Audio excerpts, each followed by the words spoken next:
సాక్షి senior journalist Kommineni గారిని arrest చేశారు. అయితే ఈరోజు జడ్జి ముందు ప్రవేశపెట్టారు. ప్రవేశపెట్టినప్పుడు జడ్జి పోలీసులపైన ఆగ్రహం వ్యక్తం చేశారు. ఎస్సీ ఎస్టీ కేసు ఎలా ఈయనకి వర్తిస్తుంది, ఈ కేసుకు వర్తిస్తుంది అనేసి ఎస్పీకి డిఎస్పీకి మెమోని జారీ చేశారు. తర్వాత ఆయన్ని రిమాండ్కి పంపించారు. ఇదంతా ఒక ఎత్తు అయితే రాష్ట్ర వ్యాప్తంగా సాక్షి కార్యాలయాలపైన దాడులు జరుగుతున్నాయి.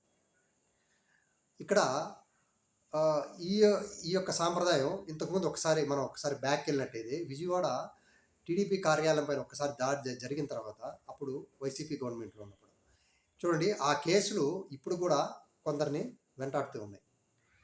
ఇదే విధంగా కాలం అనేది ఒకే విధంగా ఉండదు. ఇంకే జగన్మోహన్ రెడ్డి గారు కనుక మళ్ళీ చీఫ్ మినిస్టర్ కనుక అయితే ఈ కేసులు నాయకుల కంటే కూడా మెయిన్ కార్యకర్తల పైన కూడా ఎఫెక్ట్ అవ్వచ్చు. వాళ్ళ ఫ్యామిలీస్ ఉంటాయి, ఆ ఫ్యామిలీస్ కూడా ఎఫెక్ట్ అవ్వచ్చు. అయినా కూడా ఒక నిమిషం ఆలోచించాలి. రెండోది, జగన్మోహన్ రెడ్డి గారికి ఒక ఆయుధం టీడీపీ వాళ్ళు ఇచ్చినట్టే అయింది. ఎందుకంటే టీడీపీకి ప్రధానమైన బలం మీడియా.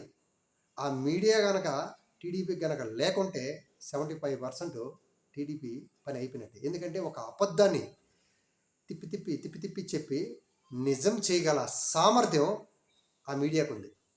సో అలాంటి మీడియాని గొంతు నొక్కే ఛాన్సెస్ నెక్స్ట్ వైసీపీ గవర్నమెంట్ వస్తే ఛాన్సెస్ ఉంది. సో ఇది కూడా ఆలోచించాలా. కొత్త కొత్త సాంప్రదాయానికి ఈసారి చంద్రబాబు నాయుడు గారిని ప్రీవియస్లో చాలాసార్లు ఆయన ఇప్పటికి 3 సార్లు చీఫ్ మినిస్టర్ అయిన కూడా చూసాం, కానీ ఈసారి కొత్త సాంప్రదాయాల్ని తెర మీదకి తెస్తున్నారు ఆయన. సో ఇదే సాంప్రదాయాన్ని నెక్స్ట్ వచ్చే గవర్నమెంట్ కూడా ఫాలో అవుతుంది, ఫాలో అవ్వక తప్పదు.